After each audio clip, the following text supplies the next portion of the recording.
খাসি মাংসের পাতলা ঝোল।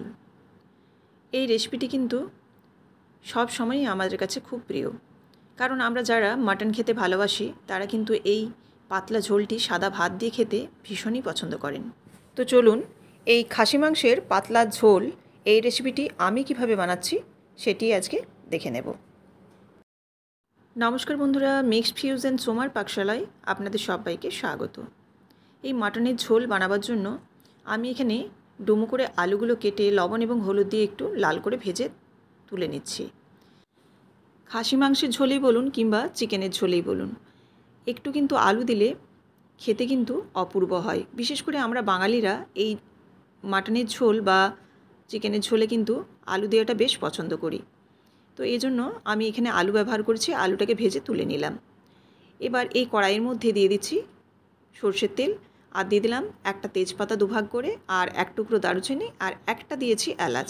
আপনারা যদি এই গরম মশলার ফ্লেভারটা একটু স্ট্রং করতে চান তো এর পরিমাণটা একটু বাড়িয়ে নিতে পারেন।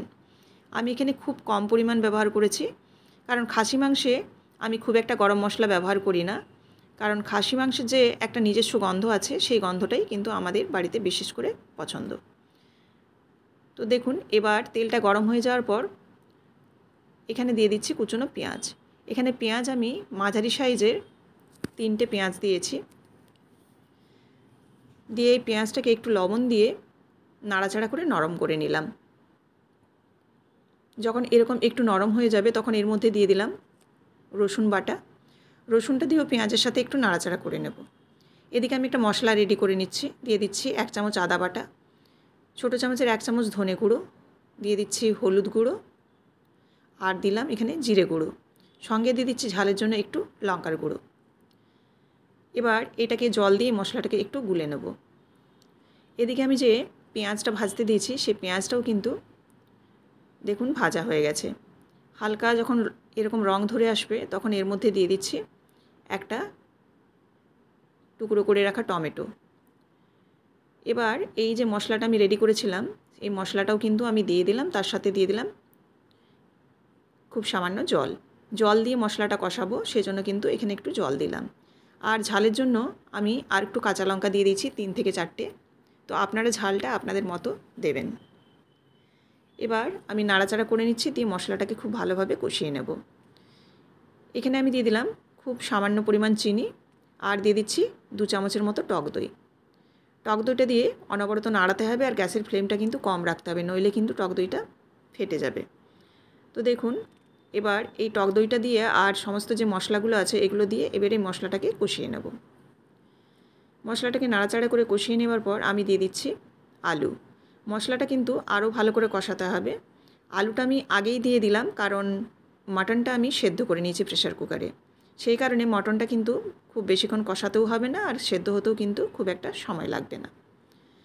এই জন্য আলুটা প্রথমে দিয়ে এটা মশলার সাথে আমি আলুটাকেও কষিয়ে নিচ্ছি, যাতে আলুটা সেদ্ধ হয়ে যায় আর মশলাটাও কষানো হয়ে যাবে।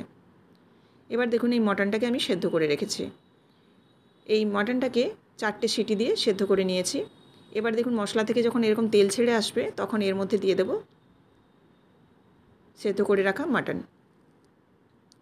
এখানে আমি মোটামুটি 3 থেকে 350 গ্রামের মতো মটন আছে। আর এই মাটনের স্টকটা দিয়ে কিন্তু এই মাটনটাকে আবার কষাবো। সেদ্ধ করা মটনটাকে একটুক্ষণ ধরে কষিয়ে নেব, অর্থাৎ 3 থেকে 4 মিনিটের মতো আরও এই মাটনের স্টকটা দিয়ে কষাতে হবে। আপনারা এই মটনের পাতলা ঝোল কে কে খেতে পছন্দ করেন আমাকে অবশ্যই কমেন্ট করে জানাবেন। দেখুন, এখানে আমি ঢাকা দিয়ে দিচ্ছি একবার। ঢাকা দিয়ে এই মাটনটাকে একটু কষিয়ে নেব। এরকম যখন কষানো হয়ে যাবে তখন কিন্তু এই যে মটনের যে স্টকটা রেখেছি এই স্টকটা কিন্তু আমি এর মধ্যে দিয়ে দেব। এই মটনের স্টকটা দিয়ে যদি এই পাতলা ঝোলটা বানানো হয় তাতে কিন্তু ফ্লেভারটা অনেক বেশি ভালো হয়। দেখুন, কষানো হয়ে গেছে। এরকম যখন মশলাটা একবারে শুকনো শুকনো হয়ে আসবে তখন আমি এর মধ্যে দিয়ে দিচ্ছি মাটনের স্টকটা। এই স্টকটা গরম আছে, আর এর থেকেও যদি পাতলা করতে হয় তাহলে কিন্তু আরও একটু আমি গরম জল দিয়ে দিলাম। যেহেতু এখানে পাতলা ঝোল সেজন্য কিন্তু জলের পরিমাণটা আমি একটু বেশিই দিয়েছি। তাছাড়াও এখানে আমি এখনও ফুল ফ্লেমে 5 মিনিট ফুটিয়ে নেব, আর তারপর আবার সিম জাল করে 10 মিনিটের মতো রেখে দেব। এইভাবে কিন্তু আমি মিনিট 5 ফুটিয়ে নেব, একদম ফুল ফ্লেমে। এবার আমি গ্যাসের ফ্লেমটাকে কমিয়ে দেবো 5 মিনিট হয়ে যাওয়ার পর। তারপর এরকমভাবে আমি আরও মিনিট 10 মতো একবারে লো ফ্লেমে রেখে দেব। তাহলেই কিন্তু রেডি হয়ে যাবে মাটনের পাতলা ঝোল। এই রেসিপিটি কিন্তু গরম ভাতের সাথে ভীষণই ভালো খেতে লাগে। এটা গরমের সময় কিন্তু খুব একটা রিচ হয় না, ভীষণই পাতলা একটা ঝোল। তো অবশ্যই কিন্তু অল টাইমে এই ঝোলটা আমরা খেতে পারি। তো দেখুন রেডি হয়ে গেছে খাসি মাংসের পাতলা ঝোল। তো আমি একটা বাটির মধ্যে রেডি করে আপনাদের দেখাচ্ছি। ভীষণই পাতলা আর খেতে কিন্তু অসাধারণ হয়। আপনারা একবার হলেও এরকমভাবে ট্রাই করে দেখতে পারেন।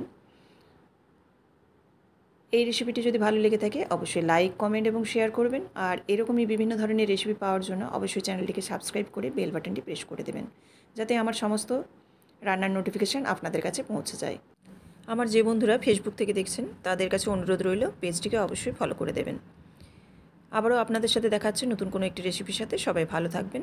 ধন্যবাদ।